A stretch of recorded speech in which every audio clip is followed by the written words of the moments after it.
అయినా కొద్దిగా అవయవంలో ఇబ్బంది ఉంటే వారిని అది గుర్తొచ్చేటట్టుగా గేలి చేయడం, నింద చేయడం, హేళన చేయడం ఎప్పుడూ చేయకూడదు. అట్లాగే సౌందర్య విహీను, అందం మనం తెచ్చుకున్నది కాదు. పుట్టుకతో ఎవరు నేను అందంగా ఉంటాను అని కోరుకుని పుట్టరు. ఇంత పొడుగు ఉండాలని అనుకుంటే పొడగరితనం రాదు. నేను ఇలా ఉంటాననుకుంటే పొట్టివాడు కాదు. నేను ఇలా ఉంటాననుకుంటే నల్లటి రంగు రాదు. నేను ఇట్లా ఉంటాననుకుంటే తెల్లటి రంగు రాదు. ఆ అందం అన్నది భగవంతుడిచ్చినటువంటి ఒక వరం.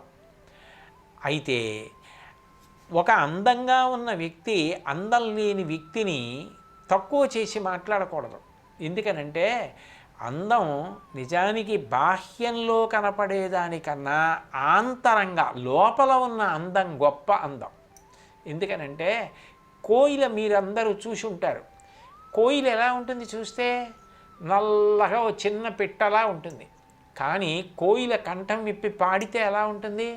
చాలా బాగా పాట పాడే వాళ్ళందరినీ కూడా కోయిలతో పోలుస్తారు. అంటే నిజానికి అన్నిటికన్నా గొప్ప విషయం ఏమిటి అంటే మంచి గుణాలు కలిగి ఉండడం. అంతెందుకు, మీరు ప్రభుత్వ కార్యాలయాలకు వెళ్ళినా, పాఠశాలలకు వెళ్ళినా, మీ ఇంట్లో చూసినా ఫోటోలు పెట్టుకుంటే ఎవరైనా పెట్టుకుంటారు? అందంగా ఉన్నాడినా అని చెప్పేసి ఎవరినైనా తీసుకొచ్చి ఫోటో పెట్టుకుంటారా? గొప్ప గొప్ప గుణాలు కలిగిన వాళ్ళ ఫోటోలు పెట్టుకుంటారా? మహాత్మా గాంధీ గారిది పెట్టుకుంటారు, రామకృష్ణ పరమహంసది పెట్టుకుంటారు, వివేకానందుని పెట్టుకుంటారు, శివాజీని పెట్టుకుంటారు, లేకపోతే అంబేద్కర్ గారి ఫోటో పెట్టుకుంటారు, అబ్దుల్ కలాం గారి ఫోటో పెట్టుకుంటారు.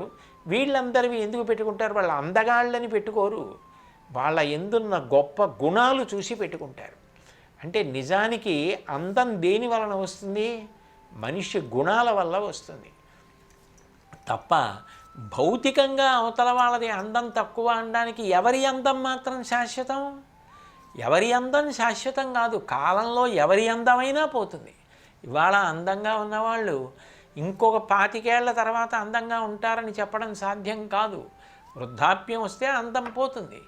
ఏదైనా జరగకూడని జరిగితే అందం పోతుంది. కాబట్టి అందంగా లేరు అని అవతల వాళ్ళు అందం తక్కువగా ఉంటారని ఎప్పుడూ కూడా తక్కువ చేసి మాట్లాడకూడదు. అట్లా మాట్లాడడం మర్యాద కాదు. అది నేర్చుకోకూడదు.